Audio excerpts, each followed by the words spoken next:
पहा नवीन एपिसोड्स एकदम add free.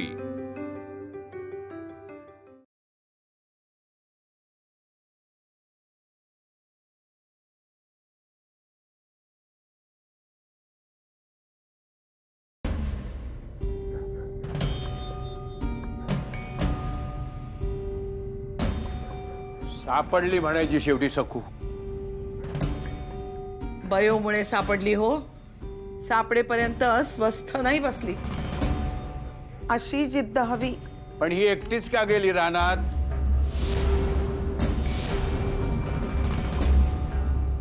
जिद्द वेगळी आणि अतिशहाणपणा वेगळा। हिला जर सखूची बांगडी सापडली तर आम्हाला येऊन सांगायचे ना। सगळीकडे कशाला हवाय शूरपणा? तुम्हा दोघींना वाघाने धरले असते म्हणजे, जनावर डसले असते म्हणजे।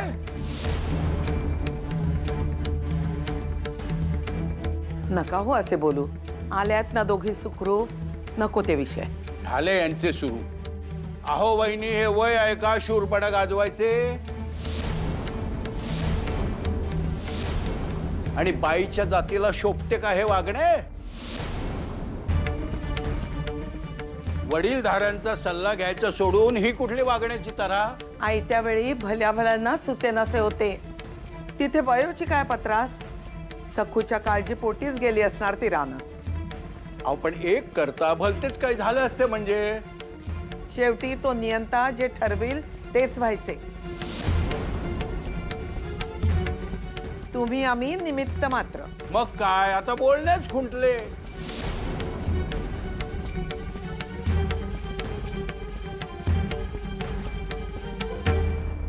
सखूला झोप लागली आहे म्हणून बरे। देवा, तिला जाग नको येऊ दे। ती उठली आणि तिने बाळकृष्ण दादाबद्दल सगळे सांगितले तर? देवा, नको उठू दे।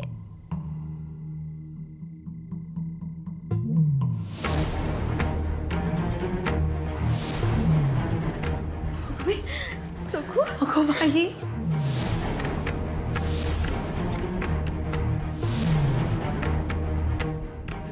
अगो बाई।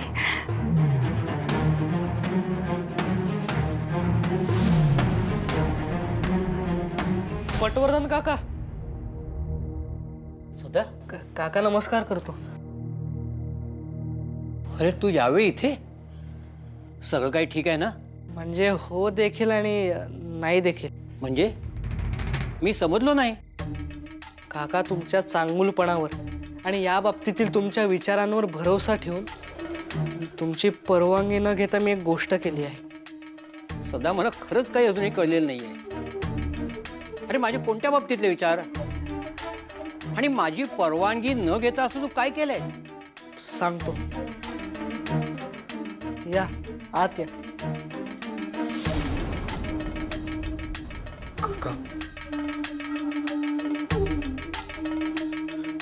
सदा हे काका, हे क्रांतिकारक बाळकृष्ण अभ्यंकर। बाळकृष्ण अभ्यंकर?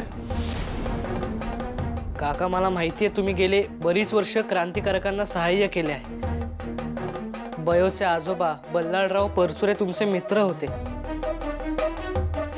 मी आजोबांकडून बरेचदा ऐकले आहे। तुम्ही बाळकृष्ण दादाला कराल का मदत? बाळकृष्ण दादा तुरुंगातून पळून आला आहे।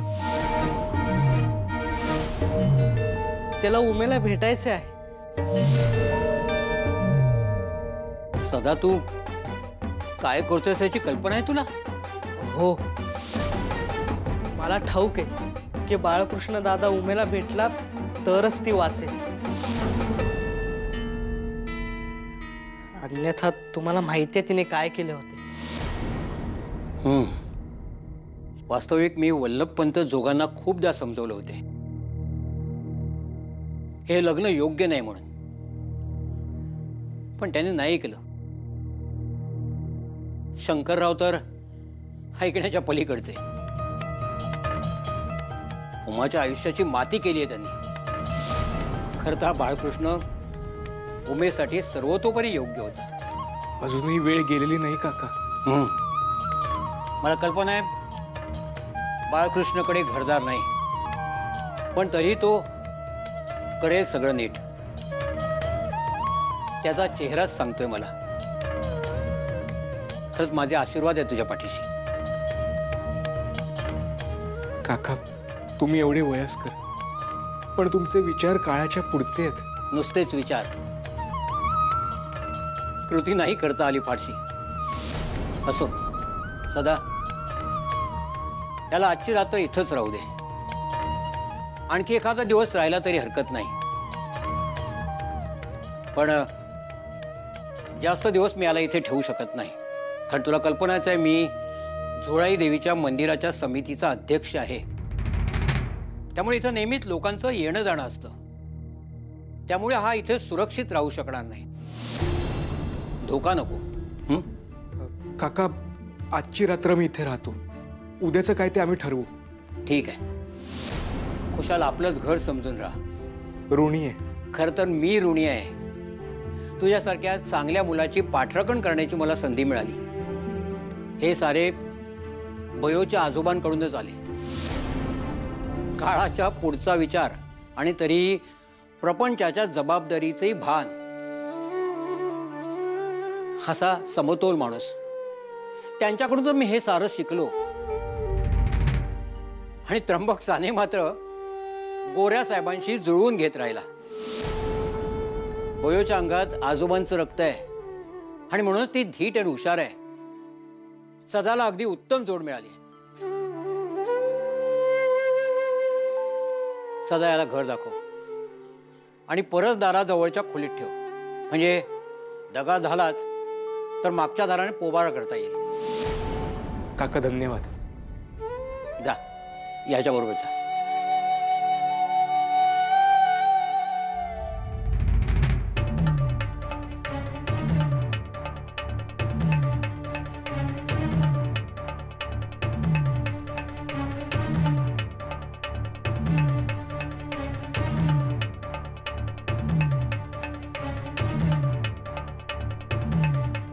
ही आता बाळकृष्ण दादाचे नाव घेते की काय? म्हणजे झालेच कल्याण. देवा, सापडली सखू? अगं कुठे होतीस तू? काय गो, विहिरीच्या कठड्यावर चढली होतीस ना तू? मग रानात कशी सापडलीस? पाणी. मला तहान लागली आणि भूक पण लागली. हो, द्यायचे. हो, सगळे द्यायचे. थांबा.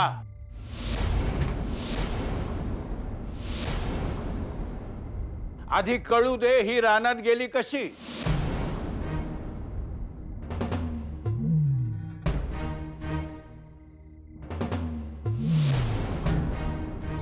एका चिमणीच्या मागे चालत चालत गेले.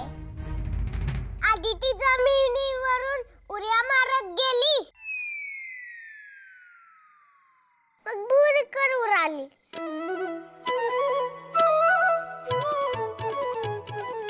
मी तिच्या मागे मागे जात राहिले. ती पुढे, मी मागे. ती दमली, मग मी पण दमली. ती झोपली, मग मी पण झोपली.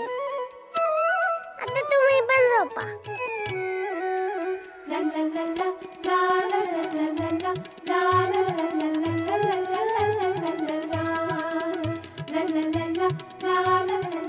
काय बोलते ही?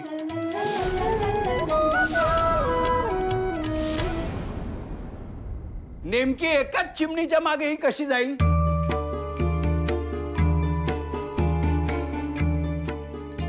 शंभर चिमण्या नाचत असतात इथून तिथे. अहो, लहान आहे ती, अजून काही समजत नाहीये तिला. म्हणून तर तुम्हा बायकांचे लक्ष हवे ना.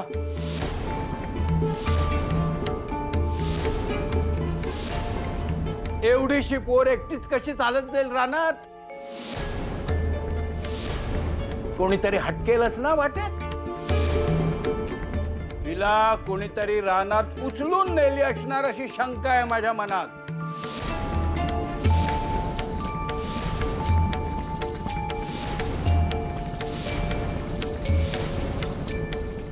चिमणी म्हणे, वाघ असता तर. मी काय म्हणते बापू, क्षमा करा, परंतु पोर खरेच दमली आहे हो, उपाशीही आहे. आत्ता कुठल्याही प्रश्नांची उत्तरे नाही मिळायची, उलट जास्त दडपण आले तर भांबावेल पोर. नाहीतर काय, वाघ आला असता, त्याला कळले असते की सखू तुमची नात आहे, तर तोही घाबरून पळून गेला असता. काय मेले ते प्रश्न. राधा, तिला चांगले खाऊ घाल आणि झोपव. हो. आपण सगळे लक्ष ठेवू हो तिच्यावर.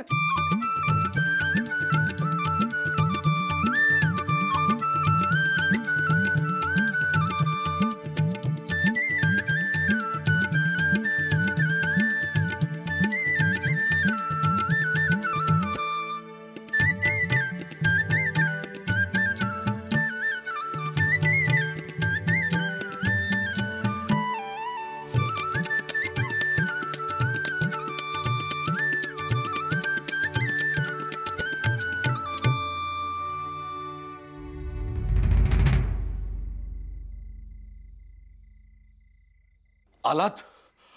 अहो किती उशीर. बर सापडली का ती? हो हो, सापडली हो सखू. नशीब. आणि तुमचं बाळ कुठे आहे? ते नाही आलं घरी अजून. काय? मग तुमच्या होणाऱ्या सुनेचा वाण नाही पण गुण लागलाय हो त्याला. म्हणजे अचानक घरातून नाहीसा होणे, गावात कुठे एकदम प्रकट होणं. तुमच्या सुनेच्याच तरा आहेत या. तिच्या माहेरी खपवून घेताय तो सगळे, पण इकडे सासरी नाही चालायचं हे. अहो तिचं राहू द्या. सदा कुठे? बाबू आणि नानूच विचारलेत का? शेतावर पाठवले होते का त्यास? काही काम सांगितले होते का? हो, त्र्यंबक काकांनी सांगितलं होते का? पाही माझे, या सखू प्रकरणात अगदी दुर्लक्ष झाले माझे हो बाळावर. दुर्लक्ष झालं म्हणजे? आता काय रांत बाळ आहे का तुमचं त्याच्याकडे लक्ष ठेवायला? स्वतःची जबाबदारी कळायला नको त्याला? काळोखाची आपल्याला भीती वाटते म्हटल्यावर एवढ्या उशिरापर्यंत थांबायचं कशाला शेतात? लवकर यायला नको त्याने? कमालच झाली. तो घाबरला तरी सुद्धा बोलता, आणि आता न घाबरता शेतावर थांबलाय म्हणून सुद्धा बोल लावताय. वागायचं तरी कसं त्या पोराने? अहो अहो, उमेचा आवाज आहे. चला जाऊया. बाई, चिव चिव चिव चिव चिव चिव चिव चिव चिव चिव चिव. आज तू खूप मोठे काम केलेस ग सखू. पण मला एक सांग, तू चिमणीच्या मागे गेलीस असे खोटे का सांगितलेस?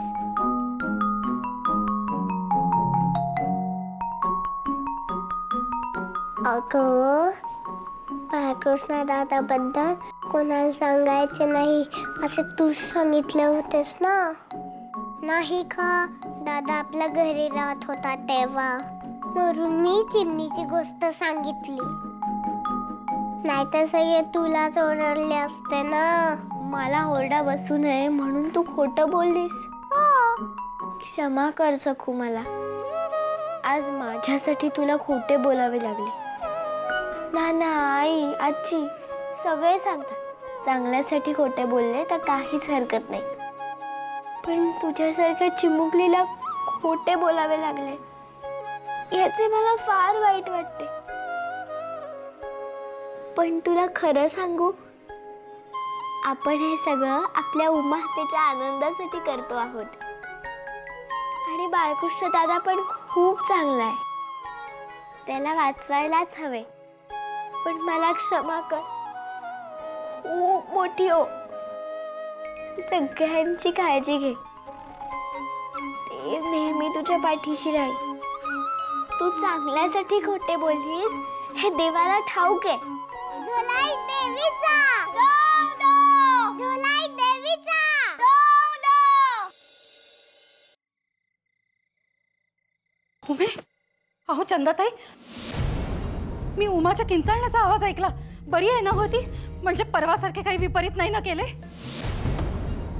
काही विपरीत झालेले नाही. अगो, ही कार्टीच विपरीत वागते. आल्यापासून नुसता उच्छाद मांडलाय. तिला सरळ करण्यासाठी चांगला गरम चिमट्याचा चटकाच दिलाय मी. काय? कुठे उमा? कडी लावून बसल्यात. नाही उघडायची ती. उमे उमे अगो अगं एवढी प्रेमाची भाषा समजली असती तर ही वेळ आली असती. आल्यापासून पाहते एका कामाला धड हात लावत नाही. सारखे आपले दार बंद करून बसते. भूक लागली की बरोबर स्वयंपाक घरात येते गिळायला. चांगला चटकाच दिलाय तिला मी. अगो चटका दिल्यानंतर किंचाळली आणि माझ्यावर डोळे वटारून बघायला लागली. आता उद्या डोळे वटारले ना तर डोळेच फोडते की नाही पाहतीचे. अरे खरे की तुरुंग आहे.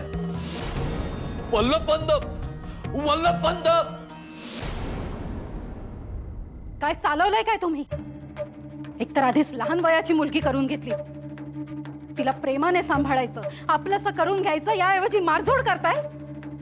काहीच कसं वाटत नाही तुम्हाला? अशाने झाला हो तुमच्या भावाचा संसार.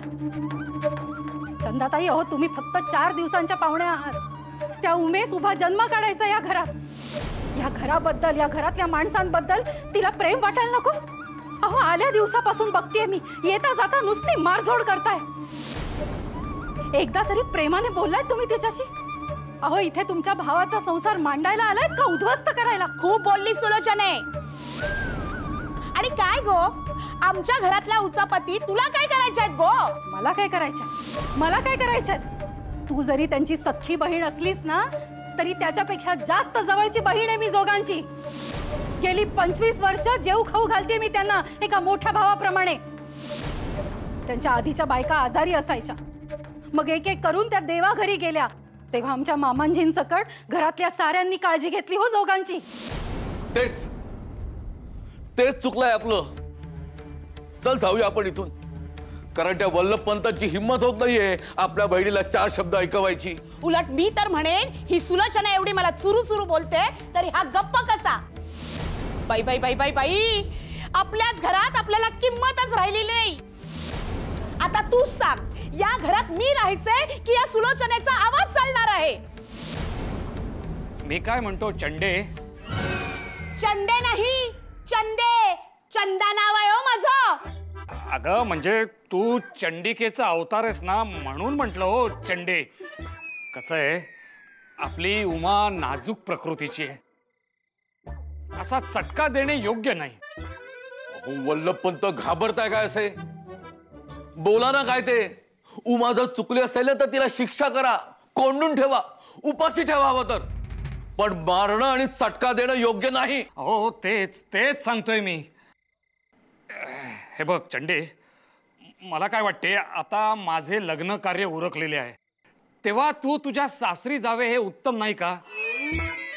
अगं तुझा नवरा, मुलं, घरचे सगळे वाट बघत असतील. बाई बाई बाई बाई बाई, यालाच म्हणतात गरज सरो आणि वैद्य मरो. तेव्हा अरे बघतोयस ना कसं वागवतोय ते. अरे विसरलास लग्नाआधी कसे निरोप पाठवले होतेस? चंदे, अगं तुझ्याशिवाय माझे कोणी नाही हो, तू इथे ये. हा, आणि आता लग्न झाल्यावर माझी बोलवणी करतोयस होय? अरे एखादा भाऊ असता तर म्हणाला असता, चंदे आता वहिनी आली आहे, राहा 4 दिवस, चांगले सुखे माहेरपणाचे, आराम कर, तूप रोटी खा आणि मगच जा. पण तू नाही म्हणालास ना तरी मी इथेच राहणार आहे आणि चांगली आराम करणार आहे. तुझ्या लाडाच्या बायकोला सांग, उद्यापासून स्वयंपाक वेळेवर झालाच पाहिजे. आणि तिने नाही केला ना तर तुझ्या अतिप्रेमळ प्रेमाच्या बहिणीला सांग, ती करी करेल.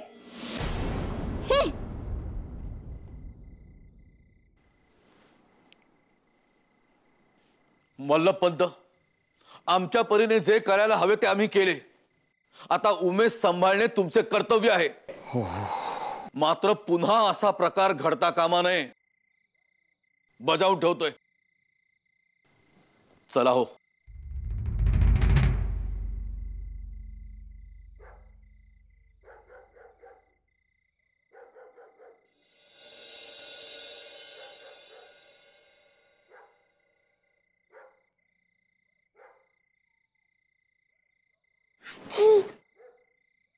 काय गो, काय झालंय? अगं बाळकृष्ण दादा तुरुंगातून पळालाय. ठाऊक आहे मला. अगं त्यानेच तर सखूला वाचवले. काय? अगो अगो बाळकृष्ण दादा तुरुंगातून पळाल्यावर तो थेट इकडे आला. तेव्हा त्याला सखू विहिरीच्या कठड्यावर चढलेली दिसली. ती आत डोकावून पाहत होती आणि तोल जाऊन पडणार इतक्यात बाळकृष्ण दादाने धाव घेतली आणि सखूला वाचवले. परमेश्वरा. अगं सखू घाबरून ओरडली असती ना, म्हणून बाळकृष्ण दादाने सखूचे तोंड दाबले. त्याला बापू आणि नानांची चाहूल लागली. त्यामुळे तो सखूला घेऊन तसाच पसार झाला आणि रानात जाऊन लपला. पण सखूच्या फुटलेल्या बांगडीमुळे मला आणि होणाऱ्या आहोंना दिशा मिळाली आणि आम्हाला सखूही सापडली आणि बाळकृष्ण दादाचीही भेट झाली. मग आता बाळकृष्ण आहे कुठे? अगं आजी, माझे होणारे आहो त्याला पटवर्धन काकांकडे घेऊन गेले आहेत. पण मी काय म्हणते, उमा त्याला करू दे ना बाळकृष्ण दादाशी लग्न. असे बोलू नये. उमेचे लग्न झाले आहे आता. पण स्वतःला किती त्रास करून घेते ती. आम्ही पाहिले नसते ना तर. असे बोलू नये. आजी, देवीने कौल दिला आणि लग्न देवीच्या इच्छेप्रमाणे झाले. कधी कधी आम्ही मुलं सुद्धा तुमच्या मनासारखे नाही वागत. आम्हाला हवं तेच करतो, पण तुम्ही आम्हाला क्षमा करता ना. मी सगुणा गाईला आणायला गेले तेव्हा तुम्ही रागवलात, शिक्षा सुद्धा केली, पण मग क्षमाही केलीत ना. तशीच उमा आत्यालाही देवी नक्की क्षमा करेल. उमा आत्याच्या मनासारखे होऊ दे ना. आणि बाळकृष्ण दादाही उमा आत्याची खूप काळजी घेईल. अगदी नाना जशी आईची घेतात ना तशीच. तेवढ्यासाठीच तो परत आलाय. आजी, मला खूप आनंद झालाय. होय गो, होय पोरी. पण सारं जग तुझ्यासारखं निरागस आणि सरळ असतं तर.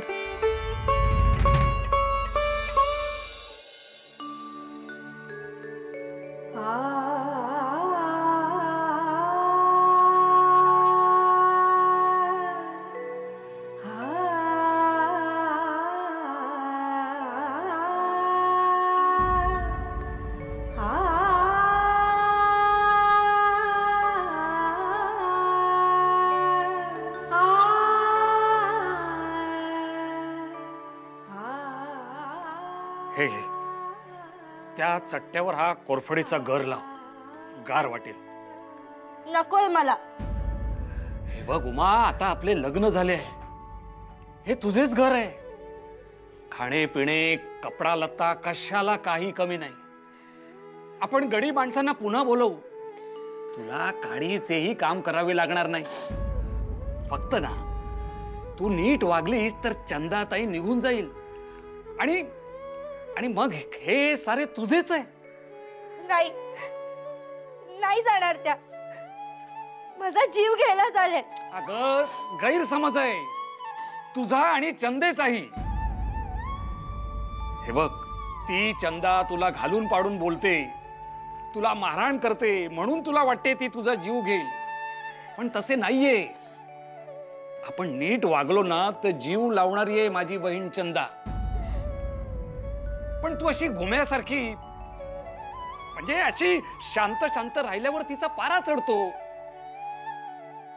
मी काय म्हणतो, तिची ब्याद या घरातून जायला हवी असेल आणि आपला राजा राणीचा संसार सुखाचा करायचा असेल तर मनाविरुद्ध का होईना, पण थोडेसे तिचे ऐकत जा.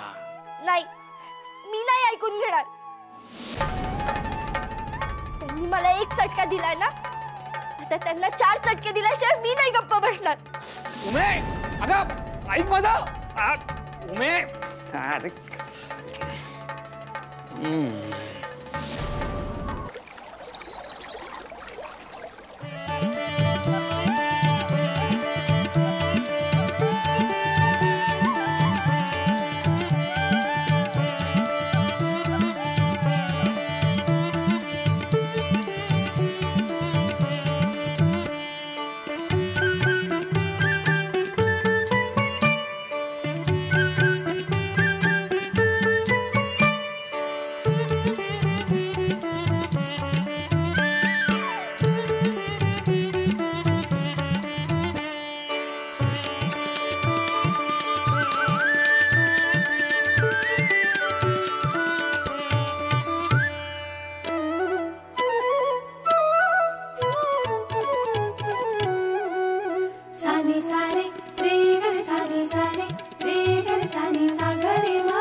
काय वागणे झाले म्हणायचे? अहो गरम चिमट्याने चटका दिला आणि तिने उमेस. केवढ्यांदा किंचाळली पोर. तिचा आवाज इथवर ऐकू आला म्हणून हे आणि मी धावत गेलो त्यांच्याकडे. असे सुनावले ना मी तिला. पण चंदाताई ठाऊक आहेत ना तुम्हास किती अडेल तट्टू आहेत ते. तसू बरंही पश्चाताप नाही त्यांना. उमा तरी धड वागण्यातली आहे का? किती तमाशे केले तिने 2 दिवसात. लग्नाआधी झालाच मोठा गोंधळ. पण आता झाले ना लग्न मग वागावे ना नीटपणे. पण नाही. सुलोचने चोराच्या उलट्या बोंबा म्हण माहितीये का तुला? बरं ही माहिती नाही. पालथ्या घडावर पाणी हे तरी माहितीये का? हेही माहित नाही. कळते हो बोलणे. सरळ बोला ना. तिरकस कशाला? आता तिरक काय त्याच्यामध्ये? ही म्हण तुला माहितीये का हे मी विचारणे. हे तिरकस कसे काय मला सांग. भाजी काय केली आज? करायची आहे अजून. तुझ्या आवडीची आहे. फणसाची. येतेस का चिरायला? तिला जरा हाताला लावायला तेल दे. हा छान स्वच्छ चिरून दे हो. ओले काजूगर आणि खोबरे टाक. मग खमंग फोडणी द्यायला मिळाय काय? या याला म्हणतात घरचे झाले थोडे आणि व्याहाने धाडले गोडे. काही नको. माझे हात चिकट व्हायला हवेत म्हणून म्हणताय ना तुम्ही. पण आता मी मुळात स्वयंपाक करणारच नाही. एखादी स्वयंपाकीण बाई किंवा आचारी बघणार आहे हो स्वयंपाकासाठी. खूप. पण तुझ्यासारखा चटकदार स्वयंपाक त्यांना कसा जमणार? तूच कर आणि मला बोलव जेवायला. हा काही नाही हो. मी तर आता स्वयंपाकाला हातच लावणार नाही. चांगला आराम करणार आहे. तसंही दादानेच सांगितले एखादी स्वयंपाकीण बाई ठेव नाही तर आचारी ठेव. त्या उमेला डोक्यावर बसवून ठेवले ना. तिला कष्ट नको म्हणून. बरे मी काय म्हणत होते. नाही भाजी होईस तर घोटभर मसाले दूध मिळाला तरी चालेल हो मला. काय बघ कशी. आचारी ठेवलात ना की त्याच्याकडून करून घ्या हो मसाले दूध.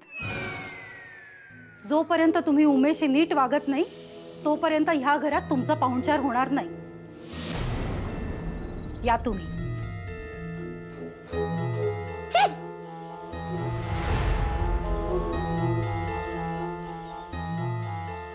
काय हे? सान्यांच्या घरातून अतिथी असा विनमुख नाही हो गेलेला. आणि जाऊबाई असा अपमान बरा नव्हे. अपमान? आणि चंदाचा मुळात आधी तिला मान आहे का? आणि अतिथी म्हणे. अतिथी कसली? मसाले दुधात सोकावलेलं मांजर आहे ते. लप्पड मांजर. रट्टाच पाहिजे रट्टा. मांजरीवरून आठवलं. उंदराला मांजर साक्ष. ही म्हण माहितीये का? नाही माहिती. हेही पालथ्या घड्यावर पाणीच.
लक्षच नव्हते.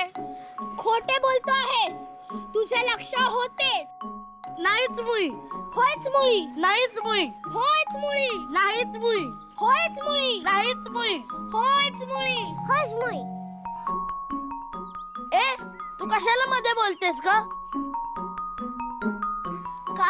माझ्या बाजूने बोलतेय म्हणून थांबवतोयस तिला? बोल का सखू, बोल. नाही आता कस बोल का सखू, तू बोल. सखू हसमुई, सखू नाचमुई, सखू हसमुई नाचमुई, हसमुई नाचमुई.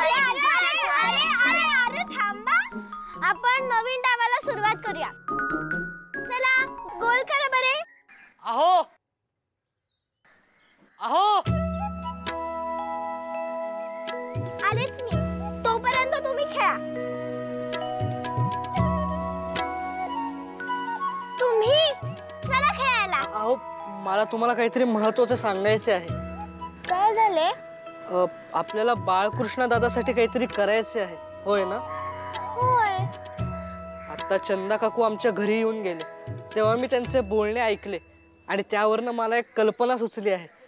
खरेच? काय सांगा ना. तुम्ही आता पटवर्धन काकांकडे येऊ शकता का? म्हणजे तिथे सगळ्यांना एकत्रच सांगेन. हो चालेल, चला. चल. मला चंदा काकूने चटका दिला ही गोष्ट मी यांना सांगितली नाही, हे योग्यच केले. त्यांना खूप वाईट वाटले असते आणि रागही आला असता. मग त्या भरात काहीतरी केले असते. यांच्या या अवेगी स्वभावाला सांभाळायला हवे. अहो काय झाले? तुम्ही इथे का थांबलात? तुम्हीच म्हणाला होतात ना चला. चला ना. हा हो, चला चला, काही नाही, चला. पण काल तुमचे आई अप्पा जोगांकडे का गेले होते? जे टाळत होतो तेच समोर आले. सांगा ना. मी सांगेन, पण तुम्ही एकदम चिडून घाईघाईत आतातहीपणाने काही करणार नाही असे वचन द्या मला. म्हणजे मी आतातहीपणाने वागते? कट्टी, मी नाही बोलणार तुमच्याशी.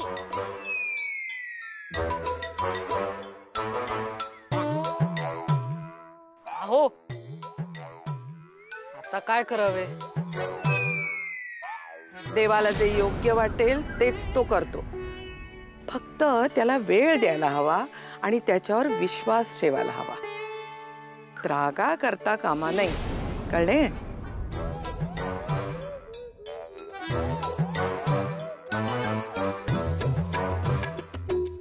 अहो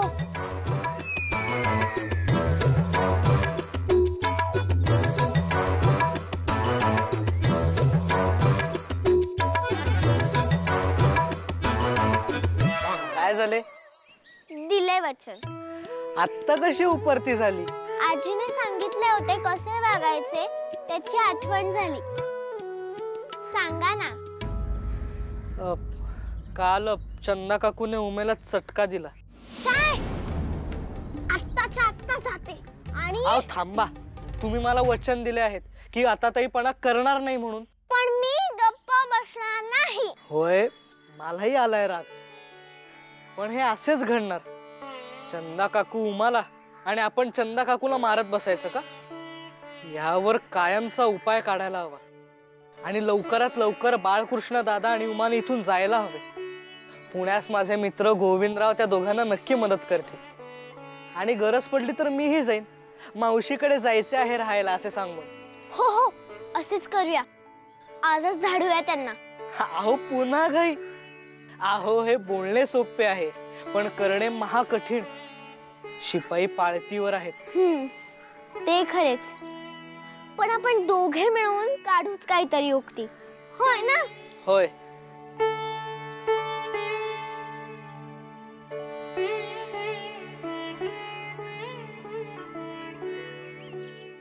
मग काय विचार झाला तुमचा? काय ठरलं? काही करून मला उमाला भेटता येईल का? म्हणजे तिच्यासोबत बोलणे झाले की पुढचे ठरवता येईल. नाही नाही, ते शक्य नाही. कारण आता उमाला ते बाहेर पाठवणार नाहीत आणि बाहेर पाठवलं तर तिच्याबरोबर कायम चंदा असणार आणि तुला तर त्या घरात जाणं शक्यच नाही. नाही शक्य आहे. कसे काय? त्यांना एक आचारी हवा आहे. बर मग? आणि दादा आचारी होऊच शकतो. काही काय? अरे काहीतरी काय बोलतोय सदा, उगीच काहीतरी बोलू नकोस. त्याला पाहता क्षणी शिपायांना बोलवतील. दादाला ओळखले तर ना. म्हणजे हे केसांचे झंझाळ नाहीसे झाले, चेहरा गुळगुळीत झाला, घेरा आणि शेंडी आली आणि वेश बदलला की बाकीचे काय दादाच स्वतःला ओळखणार नाही. अरे वा सदाशिवा वा. अरे कल्पनेपेक्षाही हुशार निघालास की.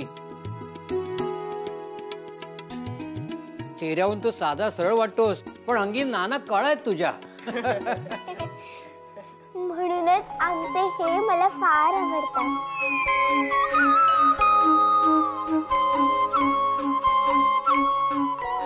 अगं नवऱ्याबद्दल असं चार चौघात बोलायचं नसतं. पण का म्हणजे काय आता नाही कळणार, मोठी झालीस ना कळेल. मग नाव घ्यायला सुद्धा लाजशील. बरे मग दादाला नवे रूप कधी द्यायचे? कधी म्हणजे आता लगेच. शुभस्य शीघ्रम.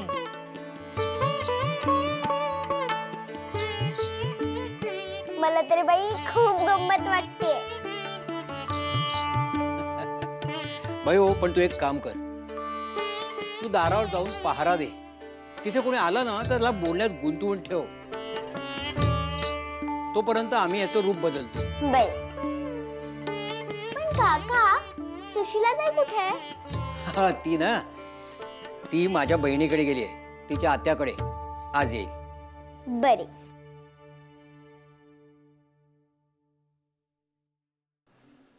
तिच्याबद्दल कळले मला. तेव्हा जर मी असतो ना तर तिच्या नवऱ्याला इकडेच फटकावलं असतं. बायकांना त्रास देणाऱ्या भेकडांचा भयंकर राग येतो मला. बरोबर आहे तुझं. तरुण आहेस तू, गरम रक्त आहे तुझं. पण रक्तपात, याला मार त्याला मार, ही भाषा आता बरी नव्हे. हा, आता विचार बदललाय माझा, पण जुन्या सवयी काही जात नाहीत आणि अशा लोकांचा रागच येतो. हो, पण आता रूप बदलायचंय तुझं. त्यामुळे तुझी भाषा, तुझं बोलणं चालणं बदलावं लागेल तुला. मी चढदिशी शिरप्याला मागच्या दारातून घेऊन येतो यांचे केस कापायला. नाही नाही, त्याची काही गरज नाही. इथे सगळं माझ्याकडे सामान आहे. बरे.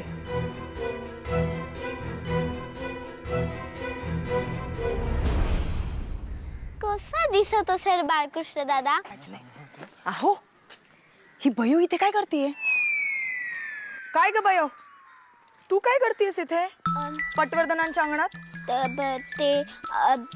असेच पटवर्धन काकांची विचारपूस करायला आले होते. त्यांना बरे वाटत नाहीये ना. हो का? तर मग त्यांना बघायला हवं गोदा. हो चला. ए थांबा थांबा, नाही नाही नाही, थांबा थांबा, नका जाऊ आत. अगो आम्हासही भेटायचंय त्यांना. अगं थांबा ना,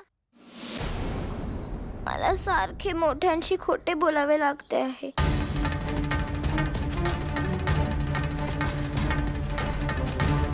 काय करू आई झोळाई, मी आता सत्य काय ते सांगते, तूच वाचव. काय गो, कसला एवढा विचार करतेस?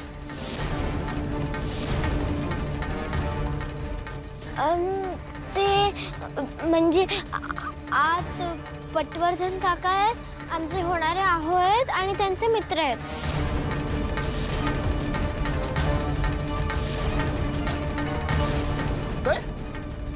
आमचं सदा आत आहे. बर, मग सांग बघू, कोण आहे आज सदाचा मित्र? देवल? ते क्रांतिकारक आहेत, तुरुंगातून पळून आले आहेत.